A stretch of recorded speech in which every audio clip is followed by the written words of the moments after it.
Hello, good afternoon. Welcome to MF Corner on CNBC TV18. I'm Vinny Motiwala and with me is my colleague Sonal Bhutra, as always.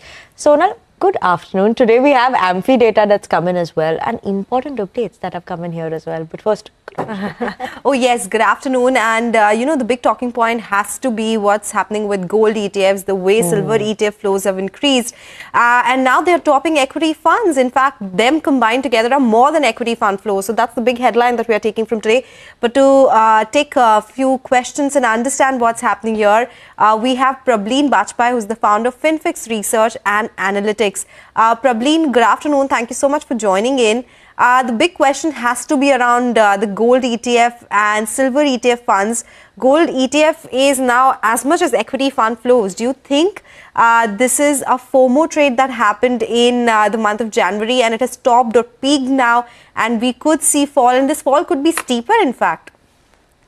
Hi, good afternoon, Sonal. Such amazing figures. It's really interesting to see how the gold inflows have topped this month for January. Amazing. So let's give a bit of a background, Sonal. This also comes at a time when I think a lot of factors have actually helped push this data upwards, because I think you don't have any availability of SGBs. I mean, new schemes are not being launched. We've seen rupee depreciation, so gold prices, going up.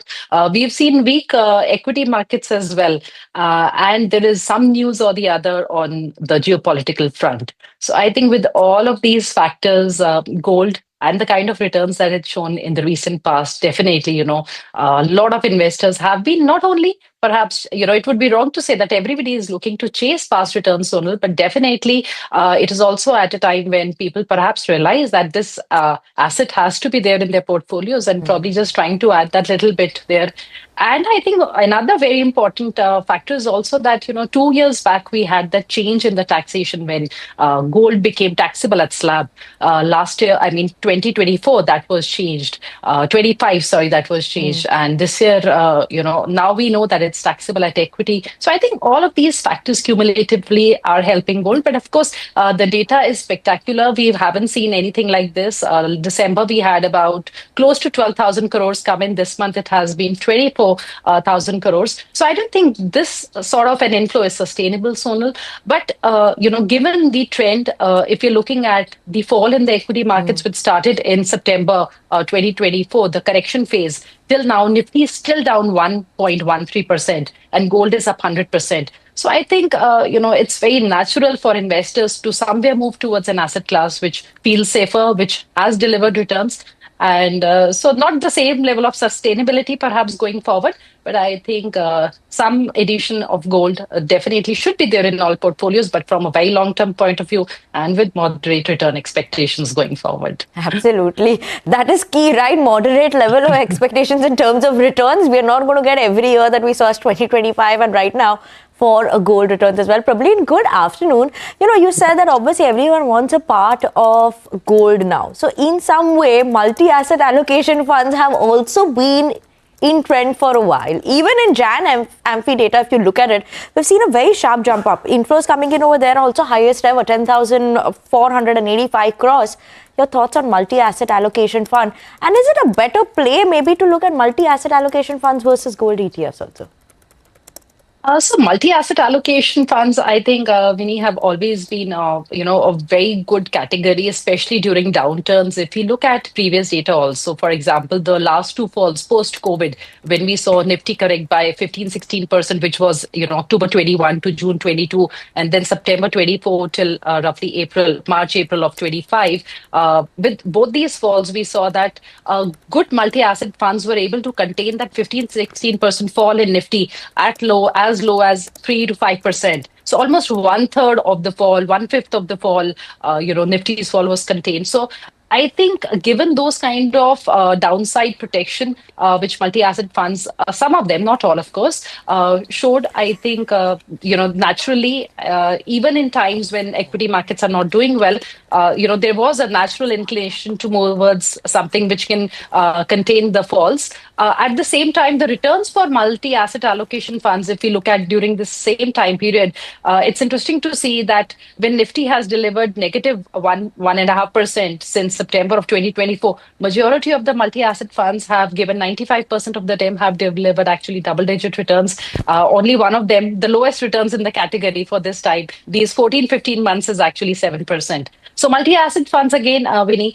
makes great sense, to have it in the portfolio because the fund managers have that flexibility to reduce your silver, reduce gold. If they feel that, these segments are getting overheated, they can move into bonds and equity. And I think it can be a great way actually to take exposure to gold and silver, only if you, leave it to the fund manager. But of course, I think, again, return expectations from even this category overall has to be now, it may not be the kind of returns that we've seen in the recent past because, these assets, silver and gold, have actually really, really supplemented the returns over there. Makes sense. A lot of it came from precious metals, right? Be it in multi-asset funds or gold ETFs and silver ETFs that we've been talking about. The other part that we speak about very often in the market language is the mid and small caps. These funds have seen a decline month on month, despite an indication that maybe mid and small caps, after reporting good earnings, could start to recover. Is that an indication that we're getting despite the decline that we saw on a month-on-month basis? What explains that?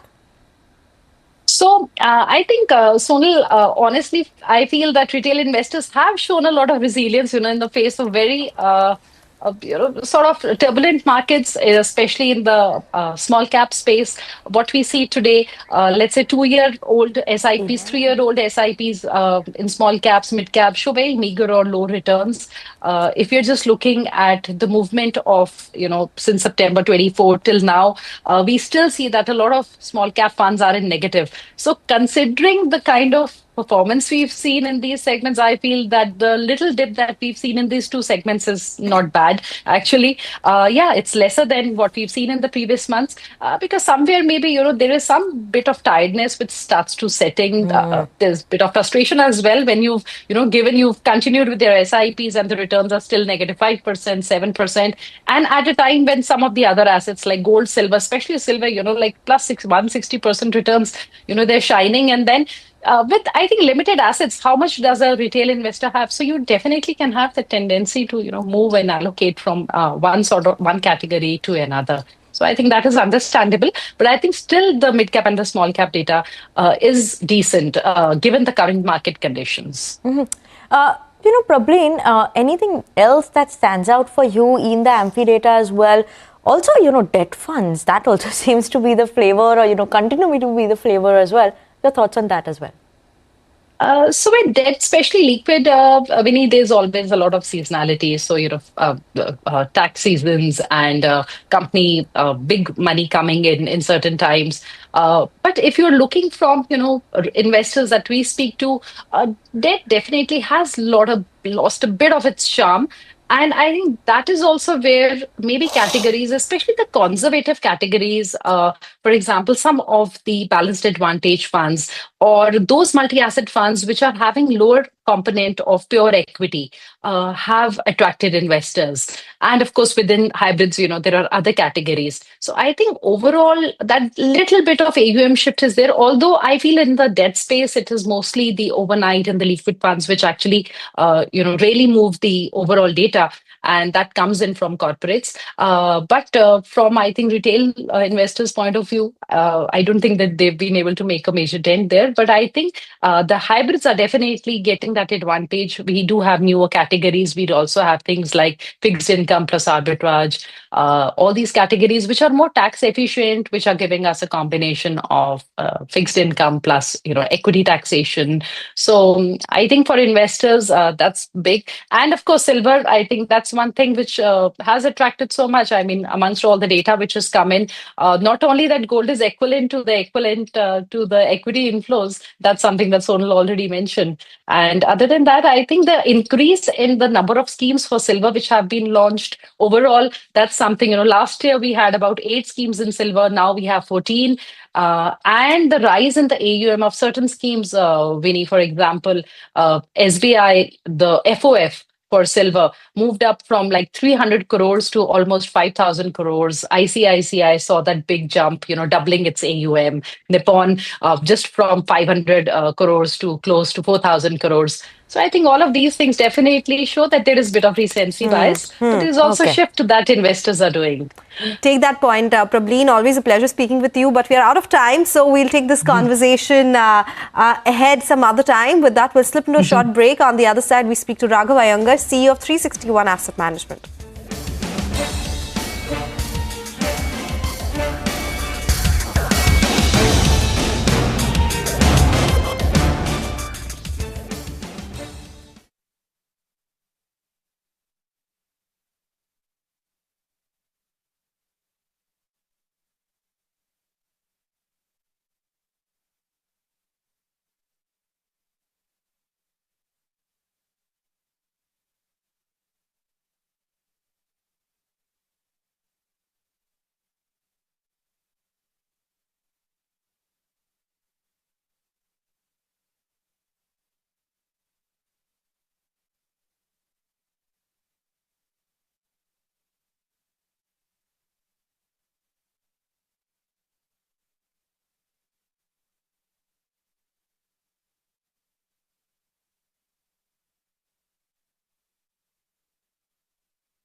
Welcome back. You're still tuned into MF Corner on CNBC TV18, where we talk about mutual funds. But one category that the AMFI website now also talks about is SIFs.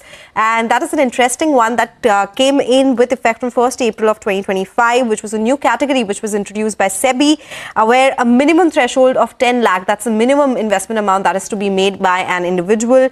It is to bridge the gap between mutual funds and PMS, or portfolio management services. It allows for long-short strategies. There'll be sectoral rotations, dynamic asset allocations, offering greater portfolio flexibility. So it's basically somewhere in the middle of PMS and mutual funds as well.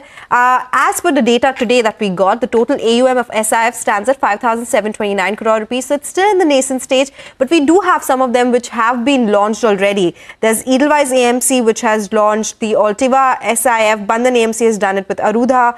Divinity from ITI AMC. There's ISIF from ICICI Sepru, Magnum from SBI-MF, Titanium from Tata AMC, QSIF from Quant MF, and now we have Dyna SIF, which will be launched by 361 and Asset Management. And of course, this is an interesting category, still, as I said, in the nascent stage. So it will be good to understand more about the nuances, who it is suitable for, what kind of risks would be involved, and a lot more.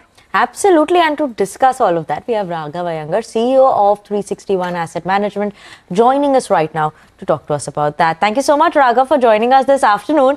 Let's just start by talking about the basics. Why should an investor consider SIFs instead of mutual funds or PMS? Superb question. You always start off with the bouncers, right? I think the interesting thing about this category is that it's actually at the intersection of mutual funds and maybe alternate investments or PMS.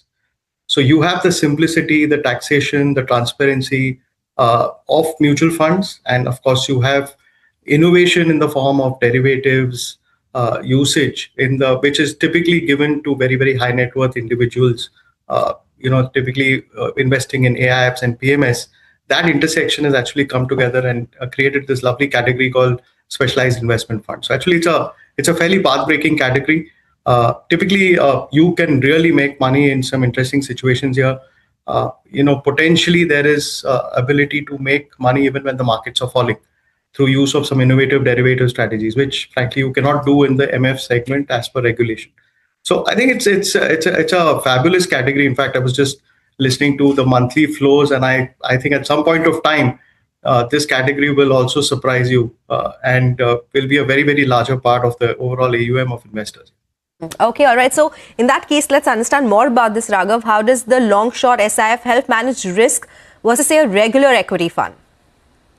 Yeah, so typically, I think there are three ways, right? I think the biggest thing is that you can do some level of downside protection, as I said, using some amount of derivatives. The regulation allows the scheme to go 25% short, which means basically that if I feel that, or if the fund management team feels that there is a sector which is overvalued or stocks are possibly out of their earning cycle, there is a potential way to make money when the stocks are actually reducing in value. Typically in long only funds, you typically stay out of these stocks, or at best you buy yourself in cash.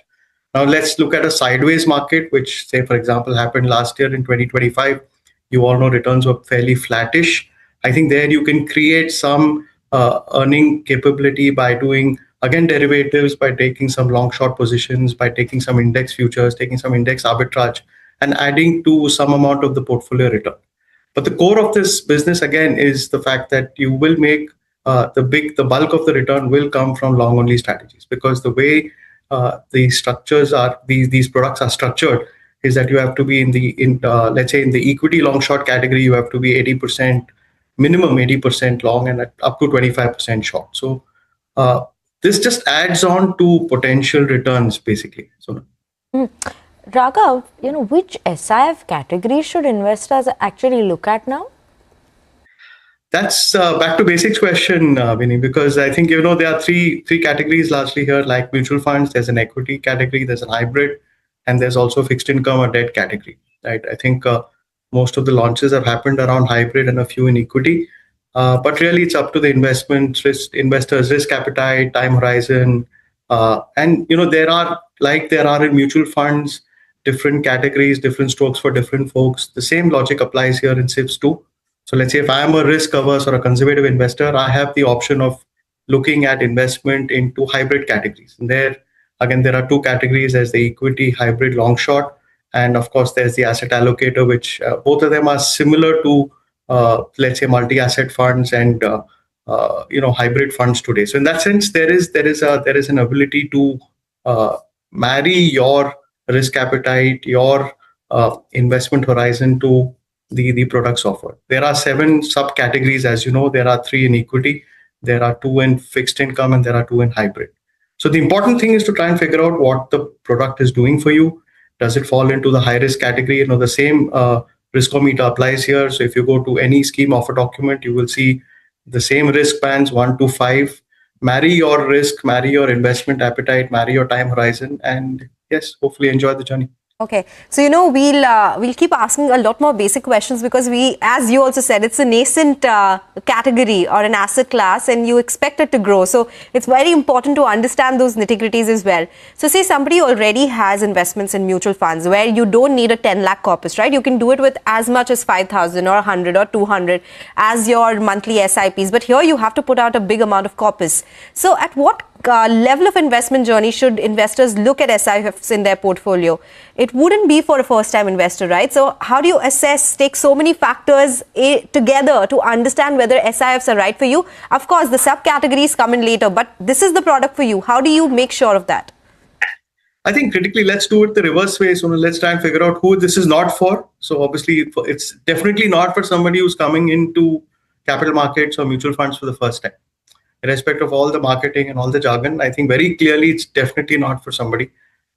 Somebody who's already got a core mutual fund portfolio is looking to diversify beyond traditional mutual fund investments. I think that's the place to go to. Obviously, because it's a 10 lakh rupee minimum, it is catering to a slightly more evolved, educated audience, people who've already got hopefully money at play in capital markets. And then obviously it's in that sense, obviously then you get into the relevant product categories, look at the risk meter, and then figure out whether that really meets your time horizon. So let's say if you're in an equity long short, typically the risk band will be 5. I mean, that's the highest risk band. So ideally, very, very sophisticated investors, possible chance of capital diminution. So hence you have to give that time horizon of at least maybe 3 years, 5 years plus, and be prepared for times when the portfolio doesn't do anything for you. Okay, and what about costs in general? How does the costing work here for an investor versus say a mutual fund? It is pretty much identical, so there's no difference. That's the beauty of this product, because you've basically taken all the good things of mutual funds, which is the transparency, the regulation, the cost structure, the portfolio disclosures, everything, and sort of tried to put it into a new category, which sort of combines mutual fund transparency with sophisticated investment techniques, which are possibly available for maybe in the alternate investment or the portfolio management space. Okay. Raghav, thank you so much for joining us on the show this afternoon, explaining us this category, which is relatively new, but increasing in terms of the pace that we're seeing for interest. Thanks so much for joining in. But with that, we're absolutely out of time on this edition of MF Corner. Thank you so much for tuning in. Up next, we're closing that.